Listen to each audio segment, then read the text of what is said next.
السلام عليكم. اليوم ان شاء الله غادي نقدم لكم الخبز ديال الطوست. كيجي خفيف وكيجي بنين وسهل في التحضير وبمكونات بسيطه. هنا مازال الخبز الطوست غادي نقطع معكم تشوفوا. هنا مازال سخون، خليوه حتى يبرد وعاد قطعوه. كيجي خفيف بزاف، ممكن تحضروا به السندويشات، ممكن تحطيه في الفريكو. وانا غادي نخليه حتى يبرد ونقطع. هذا هو الخبز الطوست نتاعي بعد ما برد وقطعته. كيجي بحال هكا، كيجي خفيف، وكنصحكم ان شاء الله تجربوه ويعجبكم. وما تنساونيش اشتراكاتكم للقناه وفعلوا الجرس باش يوصلكم الجديد، واللايك للفيديو ومشاهده الفيديو حتى الاخر. نخليكم مع المقادير وطريقه التحضير. بسم الله. غادي ندوزو للمقادير. هنا عندي 400 غرام ديال الدقيق رطب، تقريبا 4 الكيسان ديال العنبه، عندي معلقه ديال الخميره ومعلقه ديال خميره ديال الخبز، معلقه ومعلقه صغيره ديال السكر سنيده، عندي 2 معالق كبار ديال الزيت، وعندي معلقه صغيره ديال الملحه والماء دافي. هنا كنضيفوا الملحه، كنضيف السكر سنيده والخميره ديال الخبز، وغادي نضيف 2 معالق كبار ديال زيت الزيتون، عفوا زيت المائده. هنا غادي نعجن بالماء دافي. بسم الله.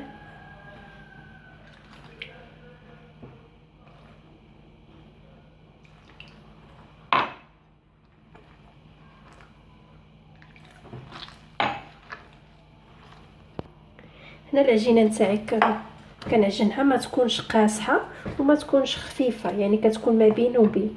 هنا كنعلكها، غادي نعلكها واحد شويه حتى ما تبقاش تلصق ليا في يدي. هنا راني دلكت العجينه، تحسوا بحال هاد العجينه بحال هكا. هنا غادي نغطيها بالبلاستيكه ونخليها تخمر. هنا العجينه نتاعي خمرات.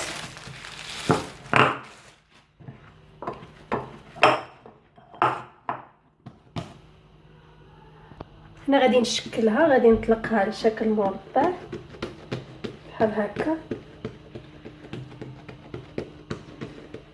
على حساب المول نتاعي هذا هكا.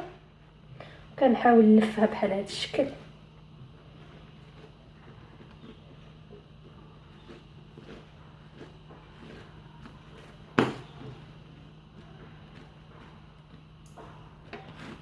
نديرو منها حربه. كناخذ المول تاعي بهذا الشكل، نحط فيه العجينه نتاعي وغادي نشكلها على حساب المول بحال هكا ونقرصها باش تاخذ لي الشكل ديال المول.